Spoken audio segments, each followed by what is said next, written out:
Cara a cara, interacción persona a persona con el periodista Enrique Tucent. Muy buenos días, comenzamos esta semana cara a cara, es lunes 26 de septiembre, se cumplen hoy 2 años de los hechos trágicos de Iguala, 2 años de los hechos de Ayotzinapa que definitivamente han marcado al país, han marcado su clase política, han marcado el sistema de partidos, han tenido impactos prácticamente en todos los ámbitos de la vida pública de este país. Y hoy queremos dedicar esta hora, de ahorita hasta las 10 de la mañana, para platicar precisamente de lo que ha significado Ayotzinapa para la política y para la vida social en nuestro país. Y antes de presentar a quien me acompaña en cabina, saludamos a través de la línea telefónica al doctor Jorge Alonso, quien es académico del CIESAS, uno de los íconos de las ciencias sociales en Jalisco. Doctor, muy buenos días. Buenos días, Enrique, muchas gracias por tu invitación y gracias a quienes nos escuchan. Antes de empezar con la mesa, que aquí está también el doctor Jorge Rocha y el doctor Igor González, que también te mandan saludos, pues platícanos un poquito, Jorge Alonso, el libro Ayotzinapa, la incansable lucha por la verdad, la justicia y la vida, que tiene de autores a ti, a Jorge Alonso y a Carlos Alonso Reynoso. Bueno, mira, Carlos, compañero tuyo, y yo, nos hemos dedicado en los últimos tiempos a hacer algunos escritos colectivos. Hicimos uno que se llama La Demoeleutería, sí. Que ante la gran crisis de la democracia que ha sido capturada y vaciada en el mundo entero, lo que hemos visto en los grandes movimientos como el de Ayotzinapa y otros es cómo se va dando este impulso nuevo de ante la gran tragedia que ha realizado el capitalismo, este capitalismo salvaje que con su ansia de ganancia ha querido convertir lo más sagrado en mercancía y lo ha despreciado y está depredando la naturaleza y prácticamente destruyendo al mundo y haciendo que unos cuantos se enriquezcan a manos llenas y la inmensa mayoría tenga penurias muy grandes. En este contexto vimos que pues había grupos que se reunían libremente, examinaban su situación, discutían, no se metían en las lógicas que están cooptadas, sino que iban creando sus propias maneras de proceder, y a eso le llamamos no democracia. Sí. Vemos pueblo, bueno, la composición de estos de abajo, y Kratos, poder, y el ansia de poder y tomar el poder para cambiar el mundo, y en realidad los que lo han hecho pues no han cambiado gran cosa, sino han reproducido burocracias y situaciones de grupos nuevos que están en el poder, sino eleutería, la libertad. Esta libertad para discutir, para debatir, para encontrar formas de resolver la vida, hay muchas en muchas partes del mundo, y el movimiento de Ayotzinapa nos pareció que tenía estos elementos. Y entonces pues fuimos dándole seguimiento a los acontecimientos diarios de lo que venía pasando con el movimiento de Ayotzinapa, que ha sacudido la vida de México y del mundo, y día a día fuimos escribiendo con asombro y al fragor de la constante lucha de este novedoso y innombrable movimiento, lo que iba haciendo, ¿no? No es la suma de los actos lo que ponemos, sino la configuración de este proceso complejo, Sí. que no se ha dejado exactamente atrapar en el espectáculo de la degradada y corrupta política en la que se encuentra sumergida el país. Y en su cotidianidad, eso es lo interesante, lo cotidiano, y es parte de la demoeleutería, la vida cotidiana, cómo va construyendo. El movimiento ha ido denunciando a un Estado perpetrador de crímenes atroces que ha fabricado una insostenible mentira, una mentira para ocultar la verdad, y no ha respondido con justicia, sino que mantiene y acrecienta la impunidad. Y el movimiento pues ha exhibido el núcleo de los males del país, que es esta guerra del capitalismo que ha emprendido contra los de abajo para expropiarlos, para despojarlos y para matarlos.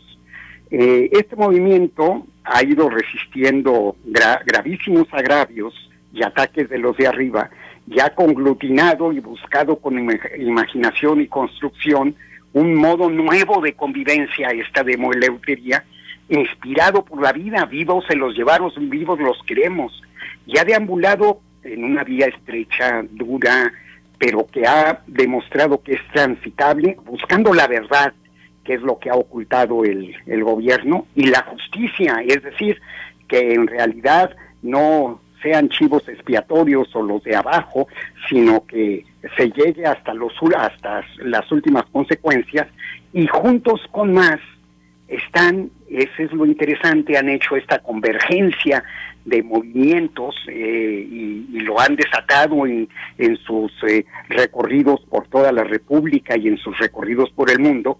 Están combinando con otros rebeldía, resistencia y organización.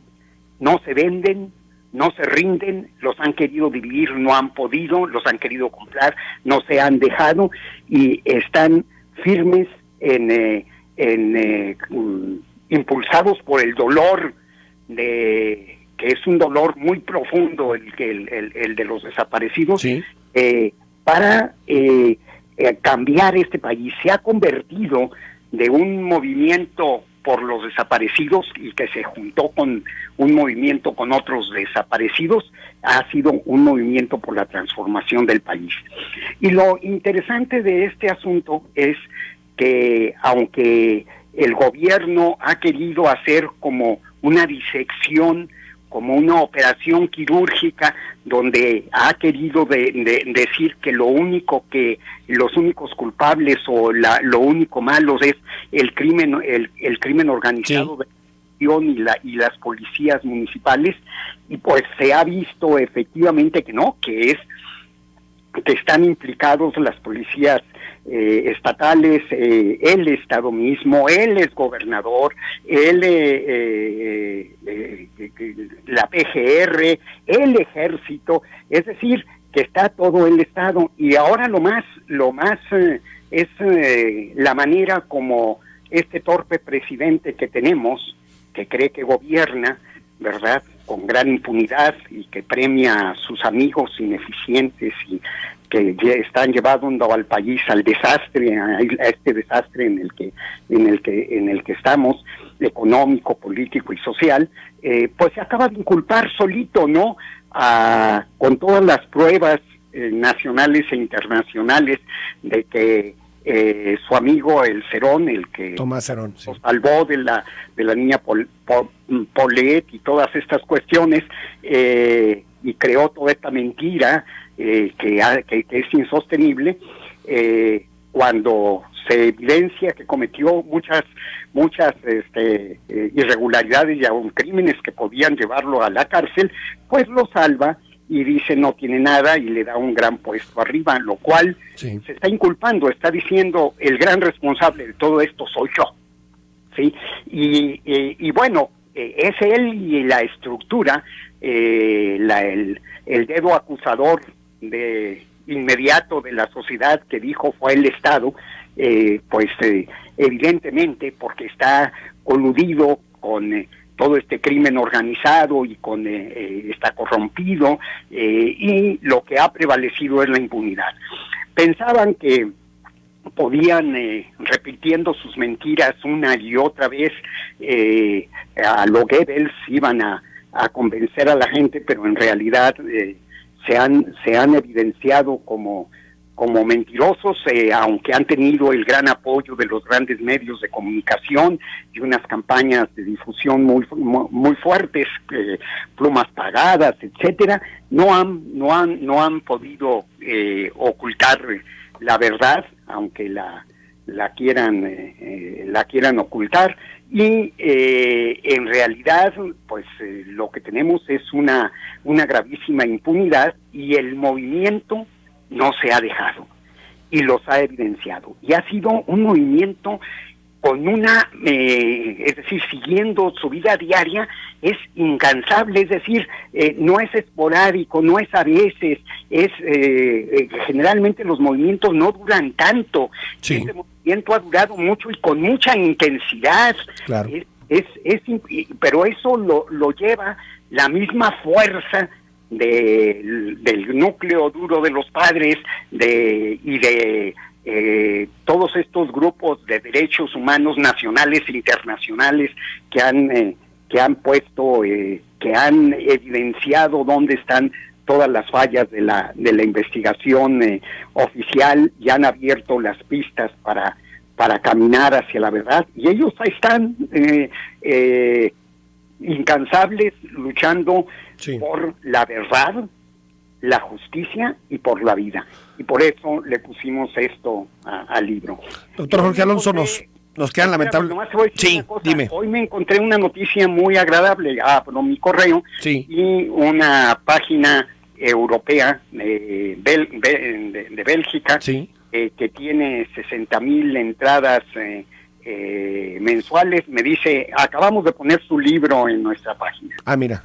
Entonces, eso me dio, porque no me interesa, bueno, a Carlos y a mí no nos interesa que se difunda nuestro nombre, ese debía desaparecer, eso no importa. Lo que nos importa es mostrar la pujanza de este movimiento para tratar de entenderlo y ver toda la novedad que tiene con respecto a otros movimientos. Y este libro es eso. Y bueno, se distribuye libremente, este libro no se vende, no es para negociar, no es para tener ganancias, ni siquiera para recuperar lo que costó la publicación. Eso no importa. Lo que importa es que se conozca el movimiento, y también por eso nos interesa que se difunda, que corra, que circule, que la gente lo vea, que la gente lo examine, que lo debata, etcétera. Y bueno, pues yo quisiera aprovechar esa llamada, y para no irme contra el tiempo de tus invitados, hacer una invitación a que la gente despierte y sea solidaria y vaya a la marcha. Es importante mantener este movimiento vivo, y que esta marcha, que va a partir a las 6 de la tarde del Parque Rojo, pues tenga un contingente solidario tapatío relevante, porque en otras ocasiones la solidaridad tapatía ha sido importante con esta clase de movimientos, y sobre todo con el de Ayotzinapa. Doctor Jorge Alonso, como siempre, un placer escucharte.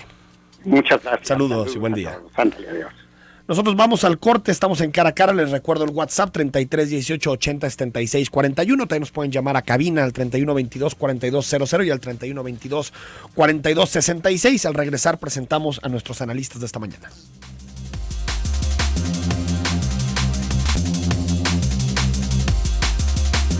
9 de la mañana con 22 minutos. Jorge Rocha, académico del ITESO, y bueno, nuestro colaborador habitual. ¿Cómo estás? Muy buenos días. Hola, muy buenos días. ¿Cómo están, Igor? Enrique, es un placer platicar de este tema. Gracias. Esperemos sacar buenas conclusiones. Doctor José Igor Israel González Aguirre, él es jefe del Departamento de Sociología de la Universidad de Guadalajara. Igor, muy buenos días. Muchas gracias, Enrique.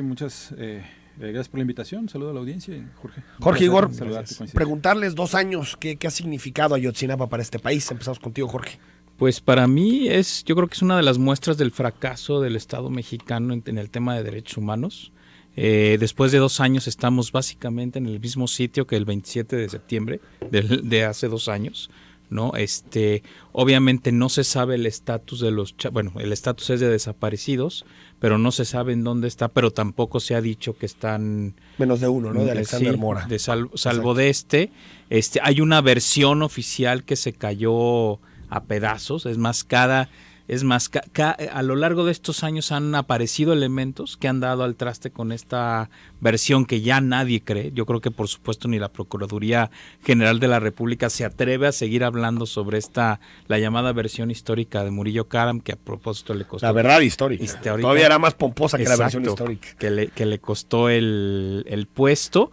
Y además la otra es que en torno a este caso fue, digamos, el gran detonante que rompió prácticamente las relaciones del Estado mexicano con los organismos internacionales de derechos humanos, tanto del Consejo de Derechos Humanos de la ONU como con la Comisión Interamericana de Derechos Humanos, por esta, digamos, no aceptación del gobierno de México de todas las recomendaciones, de las solicitudes, y claro que el caso de ahí paradigmático era el famoso grupo de investigadores independientes que terminó saliendo del país sin haber terminado su labor. Entonces digamos que estamos yo digo que en el peor de los mundos, porque no se avanzó prácticamente nada, el sistema de justicia sigue igual, no hay gente en la cárcel más salvo los que supuestos perpetradores, que son los sobre los cuales construyeron esta famosa verdad histórica, que además se comentó que estas versiones fueron construidas bajo tortura. O sea, es decir, por donde le veas, el caso está roto y muestra esta grave crisis de derechos humanos que vive México. Igor. Yo digo, definitivamente coincido con Jorge con respecto a que este caso en particular ha puesto de relieve un conjunto de fallas en el Estado. De hecho, todo lo que podía fallar, falló. Exacto, desde el 26 de septiembre de hace 2 años hasta el día de hoy, todo lo que podía fallar definitivamente ha fallado. Y me interesa señalar, aparte de esto, que estamos frente a una profunda crisis de legitimidad con respecto a la relación que se sostiene entre sociedad y Estado. Eso por una parte. No solo hay una ruptura con respecto a los organismos internacionales, sino al interior del país ha habido también una serie de rupturas en torno a la relación que sostiene, insisto, la sociedad civil con respecto al Estado. Y aparte de eso, creo que en todo caso, si hubiera algo positivo que destacar de este acontecimiento, me parece que ya lo señalaba el doctor Alonso hace rato, eso positivo estaría relacionado con el conjunto de aprendizajes que hemos tenido como sociedad civil para poder organizarnos y empezar a inventar maneras o estructurar, echar a andar maneras para incidir en la arquitectura de lo público, ¿no? Yo creo que es uno de los aprendizajes que valdría la pena destacar. Hemos aprendido o estamos tratando de encontrar nuevas maneras de estar juntos como sociedad, y eso me parece algo bastante rescatable. Pienso, por ejemplo, que hay una línea de continuidad entre movimientos de hace 2 o 3 años, como el Yo Soy 132 y algunos otros anteriores, y algunos otros que ha habido en medio, que no necesariamente quiero decir que sean los mismos actores, sino que hay tendencias que nos muestran precisamente esto, que hemos aprendido como sociedad a organizarnos de manera distinta para poder incidir en los asuntos públicos. Y algo que me llama poderosamente la atención es cómo estamos enfrentando el desafío de trasladar la construcción de lo democrático, por ejemplo, o del cambio social, mejor dicho, al plano de la vida cotidiana. Es decir, que el cambio social se produce día a día, ¿no? En los planos en los que nos desempeñamos cotidianamente. Por decirlo de alguna manera, a la Ignacio Leukovich, estamos aprendiendo a pensar sin Estado, lo cual es algo que hay que poner... Un porcentaje bajo de la población, ¿no? Yo creo que la mayoría de la ciudadanía sigue interpretando al Estado como lo ha interpretado durante décadas, ¿no? Para no decir siglos, digamos. Lo que quiero decir es no tanto que desaparezca el Estado objetivamente, o sea, las escuelas sino están que ahí, no todo depende del Estado. Exacto, la policía está ahí, sino que lo que está erosionado de manera terrible es la capacidad de esta instancia de dar respuestas, de producir supuestos para ordenar la vida social, pues. Y eso creo que eso sí está permeado entre buena parte de la sociedad, ¿no? Las encuestas lo dicen. Claro, ahora también, Jorge Rocha, hay un efecto, ya lo decía Igor, es un efecto sistémico el de Ayotzinapa, porque si recordamos Tlatelolco en el 68, fue un impacto sobre todo al PRI, ¿no? Y al régimen de los 70 años, si podemos decir. Pero ahora parecía que nadie podía decir que tenía las manos limpias, ¿no? Porque estaba involucrada la izquierda, estaba involucrada el Partido Acción Nacional, estaba involucrado Morena, Movimiento Ciudadano, es decir, prácticamente todos los partidos políticos tenían algo de responsabilidad en el caso de Ayotzinapa, y eso se queda claro en las encuestas, es decir, se cayó la simpatía por los partidos políticos a partir, yo diría, de Ayotzinapa y del suceso de la Casa Blanca, también yo creo que fue un elemento fundamental. Sí, sin duda, yo creo que Ayotzinapa pone en entredicho buena parte, digamos, del sistema político mexicano en su conjunto, Primero porque efectivamente eso que dijiste, ¿no? Todos los partidos estaban de alguna manera implicados en instituciones, en el ¿no? asunto. Exacto. Incluyendo esto que no se ha podido quitar el ejército, de que estuvo implicado, o sea, las versiones consecutivas han dicho que el ejército sí sabía del asunto, sí tuvo participación en los eventos, y eso no lo han podido resolver, que ha sido de las principales preocupaciones. Bueno, no abrieron los cuarteles ante el grupo interdisciplinario. De Peña Nieto, es decir, las instituciones que eran todavía las que quedaban con cierta, digamos, reserva de legitimidad como era el ejército, creo que con este caso de Ayotzinapa termina de romperse. Y por otro lado la respuesta, o sea, ni el PRI ha hecho nada por resolverlo, pero tampoco el PRD y tampoco el PAN, es decir, es una agenda que posteriormente ningún partido, incluyendo Morena, lo ha tomado como un asunto, digamos, importante de sus demandas, ¿no? Con lo cual, bueno, lo que se ve es, estaban todos implicados, todos se mancharon, pero además nadie quiere resolverlo en términos reales. Entonces, claro que te da esta situación de crisis sistémica que por supuesto luego se va manifestando de distintas maneras. Algunos lo hacen, ¿no?, en las urnas, otros en la calle, ¿no? Claro, son ¿no? Distintas manifestaciones. Sí, yo creo que son de manera distinta, y claro, los partidos ya no saben como para dónde hacerse con este caso, ¿no? Y por otro lado, fíjate que, resaltando también lo que decía el Doc Alonso, este núcleo de los padres que ha mantenido la lucha, creo que es una lucha que lleva 2 años, sí, es tremendo, que siguen ahí, que siguen estando demandando. Incluso, fíjate, les quería comentar que ahora en octubre hay un foro de derechos humanos del sistema de las universidades jesuitas, que se da un premio que se llama Tatabasco, que se ha estado otorgando desde hace 30 años a las organizaciones más importantes de derechos humanos, y este año, en octubre, que es además el foro es allá en Guerrero, precisamente, se les va a dar a los padres de los 43 el premio Tatabasco, ¿no? Que es obviamente, hay ciertas cosas que se les dan, pero sobre todo es un reconocimiento a la labor de estos padres que no cayeron en la tentación ni de ceder ante presiones y decir, a ver, mientras a nosotros no nos digan que nuestros hijos verdaderamente murieron o los encuentren, vamos a seguir aquí. Y yo creo que esta gente sí va a ir hasta las últimas, digamos, consecuencias, ¿no? Cosa que, y efectivamente lo decía el Doc Alonso, no habíamos visto movimientos sociales que tuvieran, digamos, esta longevidad, ¿no? Longevidad y además el alcance global que ha tenido, ¿no? Incluso cuando estaba hablando recordé Occupy Wall Street o Indignados, fueron espacios de 1 año. No, incluso 132, menos, ¿no? Incluso 132. Bueno, también 132 estuvo muy atado al proceso electoral, ¿no? Eso también le quitó fuerza. Vamos al corte y seguimos platicando con Jorge Rocha y Igor González.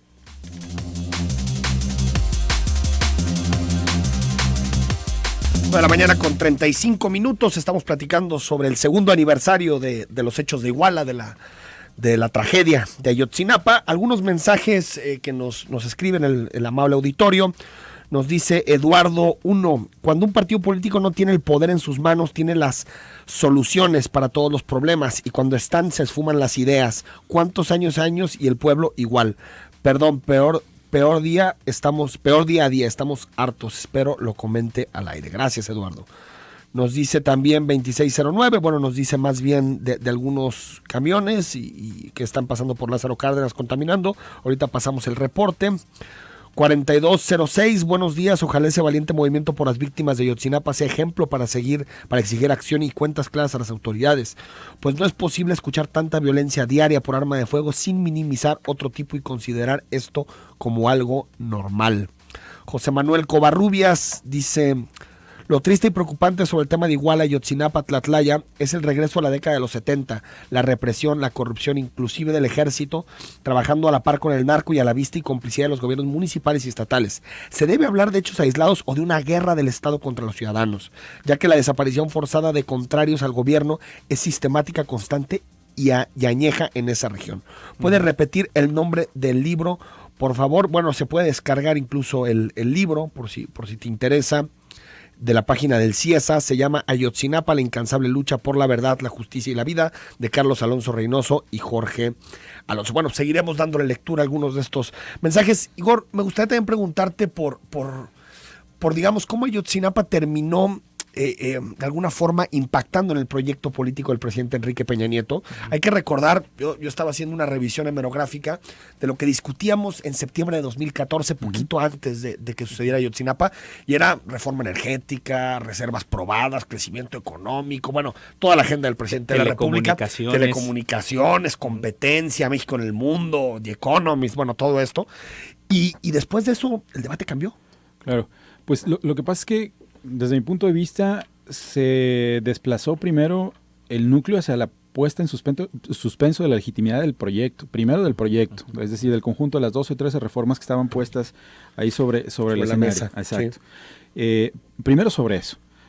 Y luego sobre la incapacidad de maniobrar por parte del gobierno sobre un conjunto de reacciones tardías, cuando las hubo. Claro.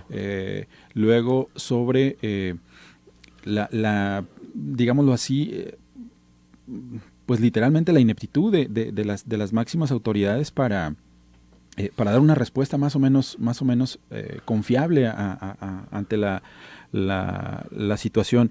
Y el impacto definitivamente fue que puso en última instancia de relieve que más que proyecto no había tal cosa, ¿no? Había básicamente un vacío y una estrategia de gobernar o un estilo de gobernar tirándose balazo a los callos, porque pues a partir de ahí ha sido, digámoslo así, un extravío tras otro por parte de no solo del presidente, sino de buena parte de sus allegados o del gabinete. Ha habido pocos aciertos. Entonces, lo resumiría en 2 puntos. Uno, la crisis primero de legitimidad, no solo de la institución presidencial, sino del conjunto de la arquitectura institucional como tal, que incluso me parece que por momentos la puso al límite, puso su vigencia al límite, puso al límite la vigencia de la arquitectura institucional en la que estamos metidos. Y la segunda cosa que creo que impactó fue que puso de relieve también algo que intuíamos, pero que no teníamos como esa certeza, es decir, la relación que había entre algunos niveles de la autoridad o de las instituciones con el crimen organizado. Son cosas que intuíamos que corrían a manera de rumor, pero soterradas, ¿no? Exacto, pero con este caso se puso de relieve que había una relación fuerte y evidente y formalizada, pues, como tal. Ahora, 2 datos, Jorge, también para que nos des tu opinión de este tema. Cuando sucede Ayotzinapa, septiembre de 2014, si revisamos las encuestas, la aprobación del presidente era de 54%. En diciembre de ese año ya estaba en 38%. Es decir, para los que dicen que en realidad lo que terminó impactando la credibilidad del presidente fue la reforma fiscal, si hubiera sido así, hubiera sido en enero de 2014. Cuando se aplicó la reforma fiscal. Y eso por un lado. Y en el sistema de partidos, septiembre de 2014 igual, si hacemos el corte, 6 de cada 10 mexicanos confiaban en los partidos políticos y tenían alguna identificación partidista con alguno de los 3 partidos más importantes. 4 meses después ya teníamos un descenso de 15 puntos en la aceptación de los partidos políticos. Es decir, está claro que el impacto tiene que ver con Ayotzinapa y, por cierto, también la Casa Blanca, que fue un mes después, ¿no? No, claro. Y ¿sabes qué? Y un dato más. En las encuestas sobre confiabilidad de instituciones, el ejército cayó 10%. Claro. También, cosa que nunca había sucedido. O sea, el ejército se mantenía con una aprobación del 60%. Junto con la iglesia siempre son las instituciones más valoradas. Y se cayó 10% después de Ayotzinapa el ejército. Y por cierto, nada más para redondear, Jorge, el asunto de que el presidente tuvo que empezar a hablar de la inseguridad, de la corrupción, que eran temas que en los primeros 2 años los había puesto en el baúl, ¿no? No, sin duda. Obviamente, yo creo que sí tenemos que hablar de un antes y un después en el gobierno de Peña Nieto, después del caso Ayotzinapa. Y claro, después han venido toda esta, digamos, suma de eventos que ha tenido el presidente que concluyeron con que la última es lo de Donald Trump. Sí, pero ahí empezó, ¿no? Pero exacto, por supuesto que el antes y el después de este gobierno, o sea, para mí sí es muy claro, es el caso Ayotzinapa. Y no solamente, te digo, en el asunto de la vida interior, sino también la opinión pública internacional. Totalmente. A partir del caso Ayotzinapa cambió completamente hacia Peña Nieto. Si antes le daban premios y salió, ¿se acuerdan aquella famosa portada en Times, Time, donde salía como el salvador del país, etcétera? Era una imagen muy, muy positiva del presidente, cosa que varios primeros mandatarios no habían tenido. A partir de Ayotzinapa eso se cae y ahora un día sí y otro también. La prensa internacional y la opinión pública internacional le critica al gobierno de Peña Nieto por distintas cosas, ¿no? Y además la vida del presidente y sus negocios se ha vuelto un objeto de el estudio de reportajes de investigación de periódicos norteamericanos, ¿no? Entonces sí, y bueno, y cada vez que Peña Nieto va a otro país, le hacen manifestación, ¿eh? O sea, y gente, no estoy hablando solo de mexicanos en otros países, sino también gente de otras naciones que por supuesto que sabe que la situación en México es muy grave, ¿no? Igor, ¿trascenderá el reclamo porque sepamos en realidad lo que sucedió en Ayotzinapa, porque existan responsabilidades políticas y judiciales? ¿Trascenderá el sexenio o es algo atado, digamos, al antipeñanietismo, si se puede decir de esa forma? Yo creo que sí trasciende. Yo creo que sí trasciende porque, y me gustaría más bien colocar una pregunta, sí, hacer una pregunta y ponerla sobre la mesa, que tiene que ver con algo que valdría la pena, sobre lo que valdría la pena hacer un ejercicio de prospectiva.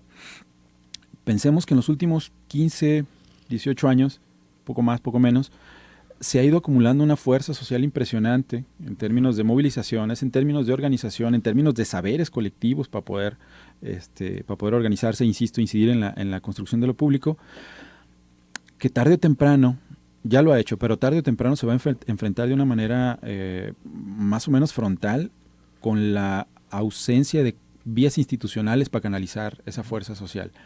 Y eso es preocupante. Eso es preocupante. Y creo que el acontecimiento llamado a Ayotzinapa es una de esas banderas alrededor de las cuales se ha acumulado un montón de fuerza social y de saberes colectivos. Y habría que preguntarnos qué va a pasar después en el escenario post-2018. No tanto el previo a las elecciones, sino en el escenario post-2018, qué es lo que va a pasar con toda esa fuerza social acumulada y la cerrazón o la estrechez de los espacios institucionales para canalizarla.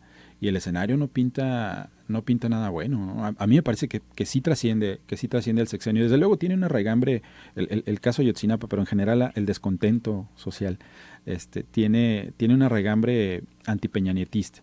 Uh-huh. Pero creo que sí va mucho más allá, ¿no? Es mucho más profundo y tiene que ver con el conjunto de agravios sumados históricamente al que nos hemos enfrentado. Claro, Jorge Rocha. No, mira, yo estoy completamente de acuerdo con Igor y siguiendo con esta línea que ya trazó. Además vamos a tener un año 2017 y 2018 muy complicados en términos económicos. Claro. También, que eso por supuesto que es un caldo de cultivo que te va a detonar todo este tipo de situaciones. Sí creo que esta fuerza social va a tomar postura en el escenario electoral, sin duda. O sea, yo creo que va a ser un voto, o el voto anti-PRI yo creo que va a ser muy fuerte en 2018. Digo, más. ¿Pero tú crees que jueguen esa vía? Una parte yo creo que sí, porque todavía, como señalaste hace rato, hay gente que pero es que el PAN también es anti-PRI, digamos, ¿no? Claro, pero habrá que ver cómo se termina decantando ese voto. Ahí sí depende de cómo estén los actores políticos. Los veo jugando más al margen de esa contienda. ¿Quién sabe? Pero bueno, yo creo que habrá una parte de esta gente que sí juegue electoralmente, pero claro que al que siga, o sea, el presidente que vaya, o presidenta, no sé qué vaya a pasar, que toque 2018, sí le va a tocar un Estado mexicano que va a estar con escombros y con ruinas, ¿eh? O sea, porque va a traer un problema económico muy grave con el que va a cerrar Peña Nieto, con una crisis de legitimidad terrible y además con un Estado con poca capacidad de respuesta. ¿Y la inseguridad? Y con la inseguridad. Jorge, terminamos el sexenio de Felipe Calderón con más de 100,000 homicidios. Pensamos que era imposible superar esa barrera y Peña Nieto va viento en popa para superar los 100,000. Seguramente los va a superar si la tendencia se mantiene. Si se mantiene, va a superar los 100,000. Entonces al próximo presidente le va a tocar reconstruir y además con una sociedad ya mucho más crítica y que no se la cree con las alternancias, ¿no? Uh-huh. Entonces sí, yo creo que vienen escenarios difíciles, pero donde efectivamente creo que la movilización de la gente puede ser una vía de esperanza para que realmente tengamos ya otro país, ¿no? Vamos al corte y seguimos platicando sobre los 2 años de Ayotzinapa.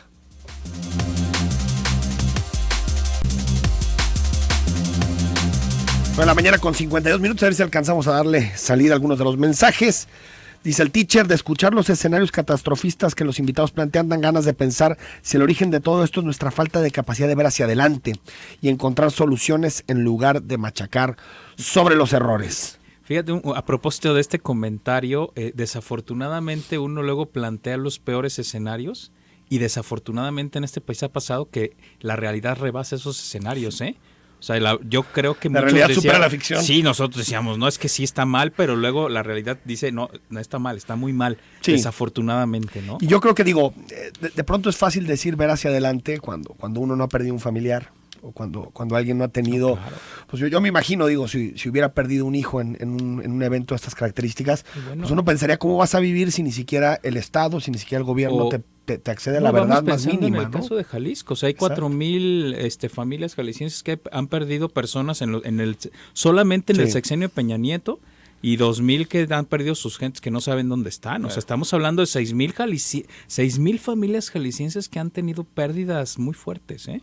La mayoría jóvenes. ¿eh? Sí. Además, 7848, bueno, también nos dice, nos mandan un mensaje que lo envía Coparmex de la forma en que los mexicanos y mexicanas tienen que influir en su país. Y bueno, la verdad es que está muy largo, son varios puntos, pero aquí mismo lo checamos.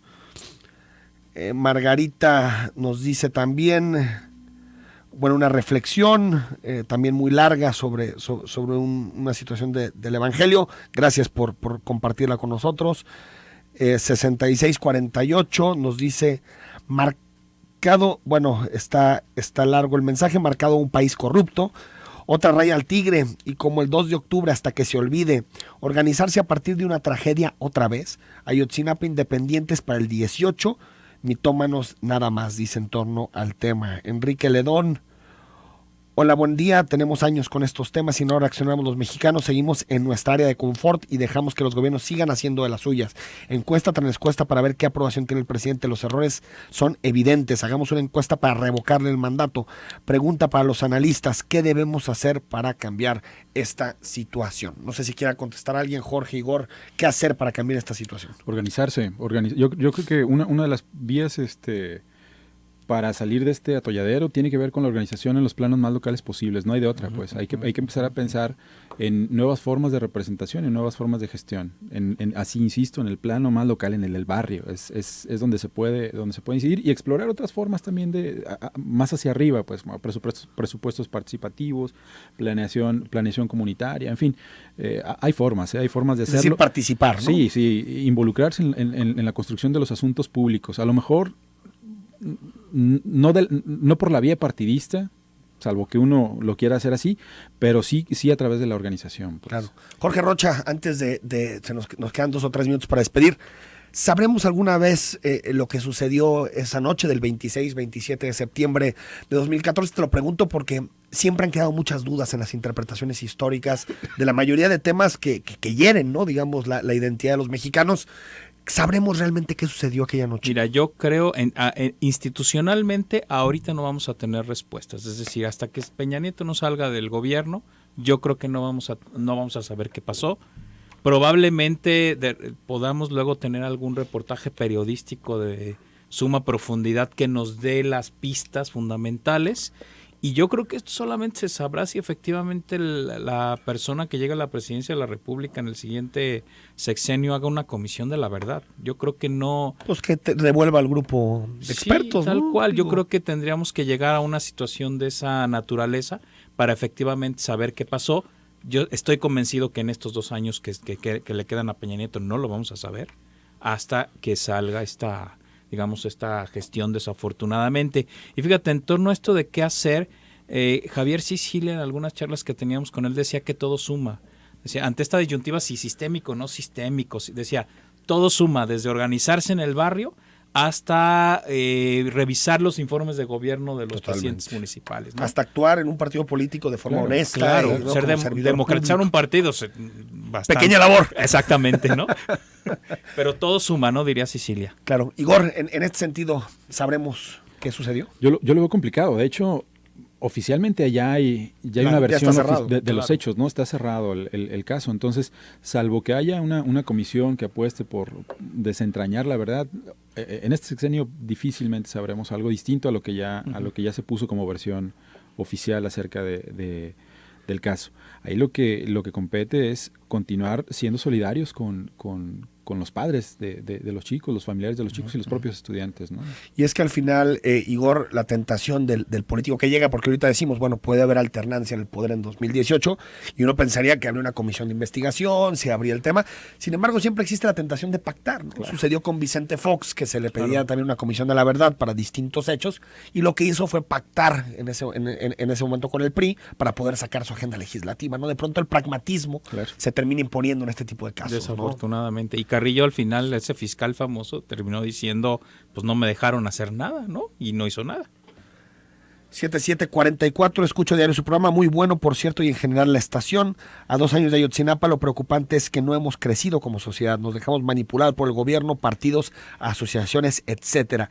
No veo unión, no veo marchas contra la delincuencia, no los denunciamos, debemos actuar ya. Saludos, también nos dice 1989, Enrique, felicidades como siempre por el programa, pero lo dije cuando asistió el licenciado Zamora Jiménez, pero dije siempre que gobiernan el PRI siempre pasan estos desastres económicos y sociológicos, la incapacidad para gobernar con sobrada capacidad a el país, lamentable, y le echamos la culpa a factores externos, siempre mal de muchos, consuelo de tontos. Jorge Rocha, 10 segundos nada más para decir algún último comentario. Pues hay que seguir pidiendo justicia, no queda más, ¿no? Y la gran pregunta que tendremos que hacernos como sociedad es, a ver, ¿estamos dispuestos a permitir que un acontecimiento así se repita? Así es. Ahorita está todo para que se repita, ¿no? Sí. Doctor Igor, gracias por estar aquí con nosotros. Rocha, gracias por estar aquí. Un placer.